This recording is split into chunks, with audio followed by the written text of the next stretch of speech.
celebrating the storytellers who widen our horizons.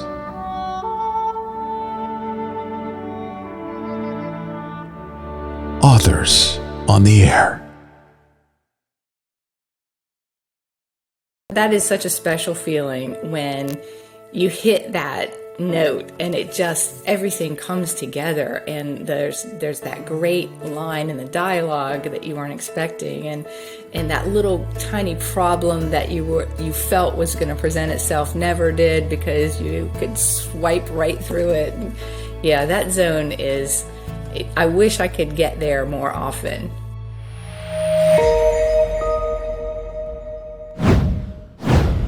Carla Vergot is one of those authors we identify at the dawn of their careers as someone bound for success. After a long and varied life, she turned to writing full-time, producing 2 volumes in her Lily Barlow series, 2018's The Mystery of Jane Doe and 2020's The Mystery in the Mangroves. When you meet Carla, you can't help seeing some of her own personality in her protagonist. Many people, my family and my close friends included, I think that it's autobiographical. It's really not. But when you write in the first person, you lead people down that path. And so they're ascribing these characteristics to me that don't necessarily work. I tried very hard to flip some things between me and Lily so that people would know I'm not Lily. But I think a lot of it, I think that people just assume that I am.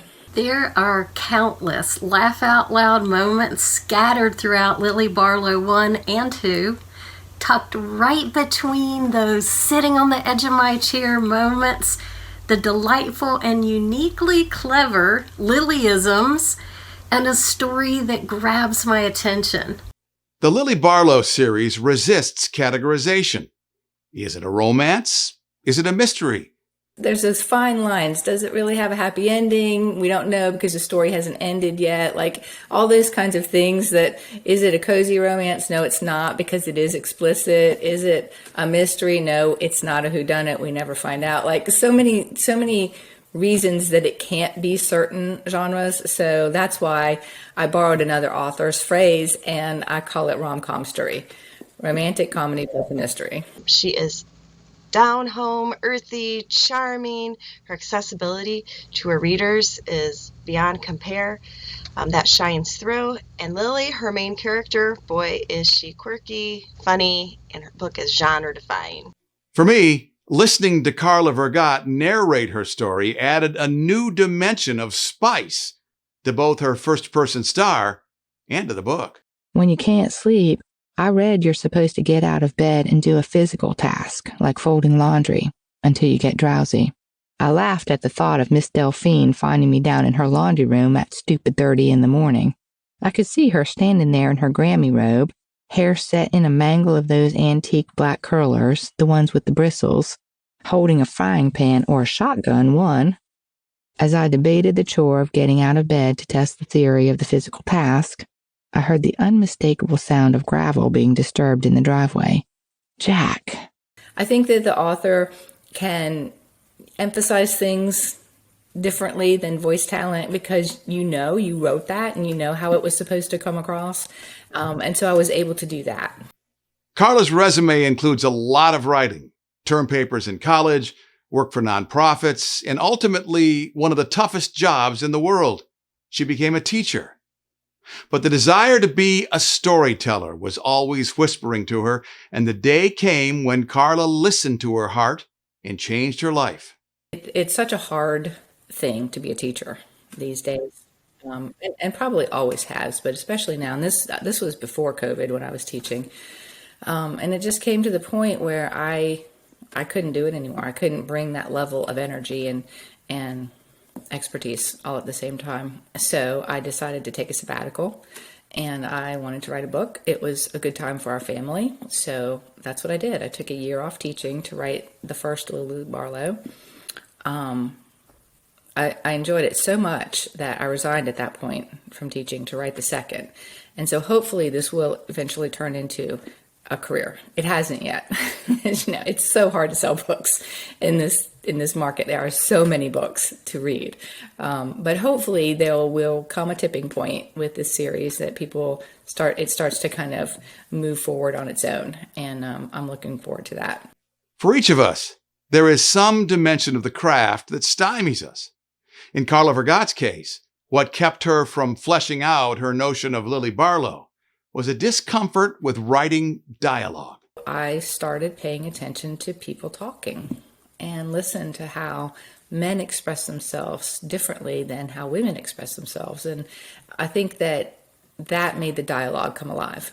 And once I could get over that hump, I'm really happy with the dialogue in this series. I think it flows, it kind of clicks. And there's never a time when I reread passages where I think, oh, that just doesn't sound like people would talk. The bulk of the time most authors spend in creation is in revision. Some just let the story flow until the end before revising. Others may write several chapters and then begin fixing things. For Carla Vergot, revising happens on the fly.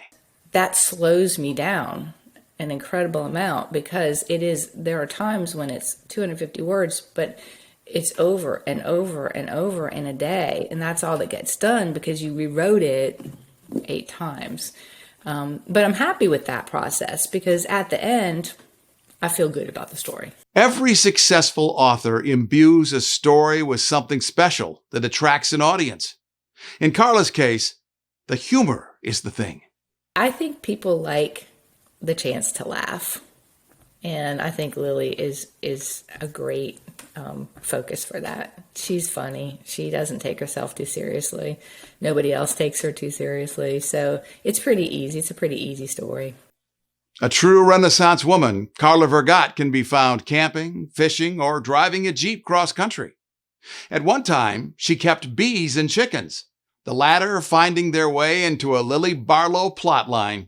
And as it turns out, not everybody is comfortable with chickens. A good friend of mine came over when we had them, and the chickens were running around the driveway. She had something in the trunk for me. She popped the trunk, and the chicken jumped up on the raised trunk, and she screamed, which actually, and I think she knows this, was the start of Lily's fear of the chicken.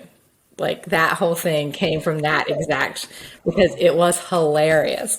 So that was one of those things where art imitating life. Success can be an elusive thing, whatever your professional passion. As a writer, Carla sees it as two-dimensional, the joy of creation and the bottom line of the spreadsheet, selling books. This is something that I've always wanted to do. So having books that people can find and read and enjoy, that feels successful. But there's also the other part where I'd love for this to be a career, which means I'd love to sell more books. And that's super challenging. Carla Vergot, a storyteller in the throes of building a canon and a career. Join her inner circle at Carla Vergot's Back Porch on Facebook. And to learn more about Lily Barlow, visit her website, carlavergot.com. I'm Terry Shepard for Authors on the Air, and I'll see you in the next chapter.